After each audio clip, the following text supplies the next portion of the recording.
আজকে তো 31st night না? কয়টা বাজে? হ্যাঁ, আরো সময় বাকি।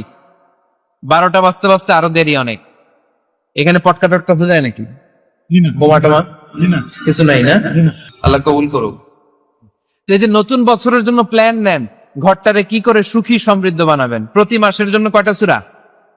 12 মাসে তাহলে কয় সূরা? 12 সূরা। প্রতি সপ্তাহে আপডেট নিবেন, খোঁজ খবর নিবেন, স্ত্রীর খোঁজ খবর নিবেন, সন্তানের খোঁজ খবর নিবেন, কয় আয়াত হলো। মাস শেষে সবাই সবার কাছ থেকে শুনবেন, ঘরের বরকত বাড়ায় দিবে কে? এরকম ফ্যামিলি আমাদের সবার হোক, আমরা চাই না? হ্যাঁ, স্ত্রী তার স্বামীকে কোরআন তেলাওয়াত করে শোনায়, স্বামী তার স্ত্রীকে কোরআন তেলাওয়াত করে শোনায়, বাবা তার সন্তানকে কোরআন তেলাওয়াত করে শোনায়, সন্তান তার বাবাকে কোরআন তেলাওয়াত করে শোনায়। আপনার ছেলে মেয়েরা যখন কোরআন পড়ে আওয়াজ করে পড়তে বলেন, যাতে ভুল হলে শুধরে দিতে পারেন। এবং প্রতি মাসে যে সূরাটা মুখস্থ করবেন, ওই সূরাটা তাদাব্বুরে কোরআন করতে হবে, অর্থ জানতে হবে। মাতৃভাষায় কোরআনের অর্থ জানার দরকার আছে না নাই? তাহলে ঘরে কোরআন তেলাওয়াত করবেন। আল্লাহ রাসূল সাল্লাল্লাহু আলাইহি ওয়াসাল্লাম আম্মা জান আয়েশা রাদিয়াল্লাহু তাআলা আনহার কোলের মধ্যে মাথা রেখে কোরআন তেলাওয়াত করতেন। সুবহানাল্লাহ নাই? স্ত্রীর কোলে মাথা রেখে কোরআন তেলাওয়াত করবেন, পারবেন না? কষ্ট হবে? স্ত্রীর কোলে মাথা রেখে কোরআন তেলাওয়াত করবেন, এটা সুন্নাহ। আল্লাহ রাসূল সাল্লাল্লাহু আলাইহি সাল্লাম আম্মা জান আয়েশা রাদিয়াল্লাহু তাআলা আনহার কোলে মাথা রেখে কোরআন তেলাওয়াত করতেন।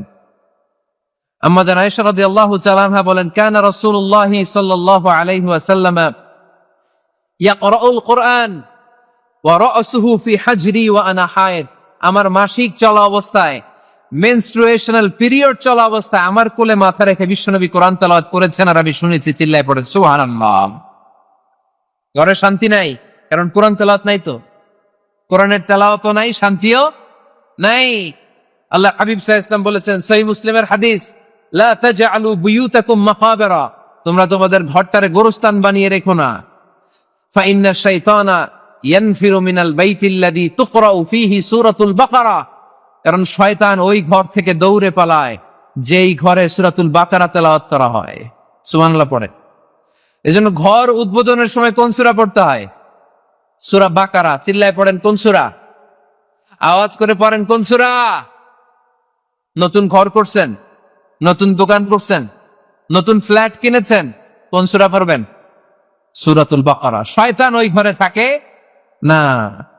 সহিহ মুসলিমের আরেকটা হাদিসে আল্লাহ রাসূল সাল্লাল্লাহু আলাইহি ওয়াসাল্লাম বলেছেন, ইকরাউ সূরাতাল বাকারা, তোমরা সূরা বাকারা তেলাওয়াত করো। ফা ইন্না আখযাহা বারাকা, যে সূরা বাকারা পড়ে আল্লাহ তাআলা ওই ঘরটায় বরকত দেয়। ওয়া তারকাহা হাসারা, আর যে সূরা বাকারা পড়ে না সে খালি আফসোস করে।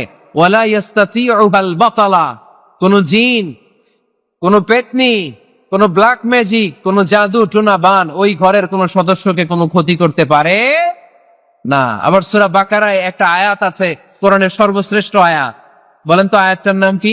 আল্লাহর হাবিব সাল্লাল্লাহু আলাইহি ওয়াসাল্লাম বললেন, মান ক্বারা আয়াতাল কুরসি দুবুরা কুল্লি সালাতিন মাকতুবা, প্রত্যেক ফরজ সালাতের পরে যে ব্যক্তি আয়াতুল কুরসি পড়বে তার জান্নাতে যাওয়ার ব্যাপারে আর কোনো বাধা থাকবে না, একটা মাত্র বাধা ছাড়া, সেটা হচ্ছে মরণ।